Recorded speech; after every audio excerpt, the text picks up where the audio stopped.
Quem foi Samuel?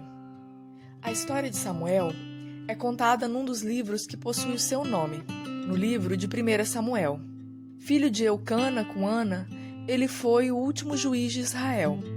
Foi um dos maiores líderes de Israel. A história de Samuel se passa num período complicado da história de Israel. Um período de declínio moral, onde o povo se afastou de Deus. Sua mãe Ana era uma mulher estéril, que clamou ao Senhor lhe pedindo um filho, e fez uma promessa que, se fosse mãe, consagraria o primeiro filho ao Senhor, entregando ao nazareado. O Senhor atendeu ao clamor de Ana e lhe deu um filho, Samuel. Ana esperou Samuel desmamar para cumprir seu voto, e assim como havia prometido, entregou seu filho aos cuidados do sacerdote Eli, para crescer na presença do Senhor e servir no templo em Siló. Desde a infância, Samuel servia ao Senhor como assistente de Eli, e o Senhor revelava a ele sua palavra. O capítulo 3 retrata a primeira vez que Samuel ouviu a voz de Deus. Ainda criança, foi-lhe revelado sobre a destruição da casa de Eli. E à medida que ele crescia, todos reconheciam que Samuel era um profeta do Senhor, diferentemente dos filhos de Eli, que eram desaprovados pelo povo e por Deus.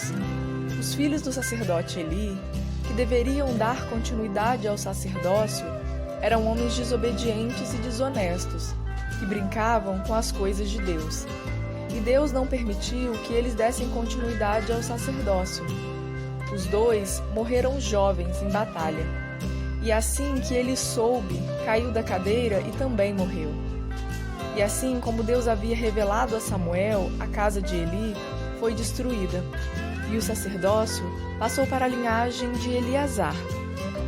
E Deus escolheu Samuel como profeta e juiz de Israel.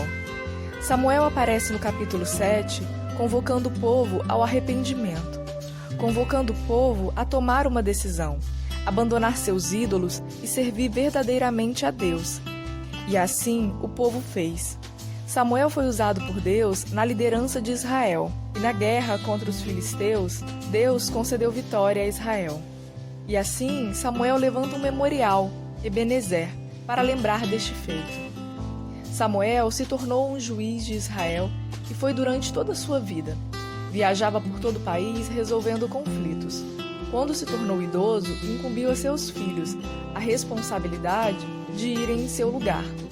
Mas seus filhos eram homens corruptos, gananciosos, que aceitavam suborno para favorecer alguém. Diante da idade de Samuel e da desonestidade de seus filhos, os chefes de Israel olharam para outras nações com seus reis e pediram para Samuel escolher um rei para liderar o povo. Aqui é preciso lembrar que Israel tinha por rei o próprio Deus. Eles poderiam pedir que os filhos de Samuel não ocupassem a posição de juízes, mas não. Eles rejeitaram o reinado de Deus, estavam irredutíveis, queriam um rei. Diante da insistência, o Senhor disse a Samuel: faça conforme eles pedem, dê um rei a eles. Assim, Deus escolheu Saul, e sob as orientações de Deus, Samuel ungiu Saul como rei.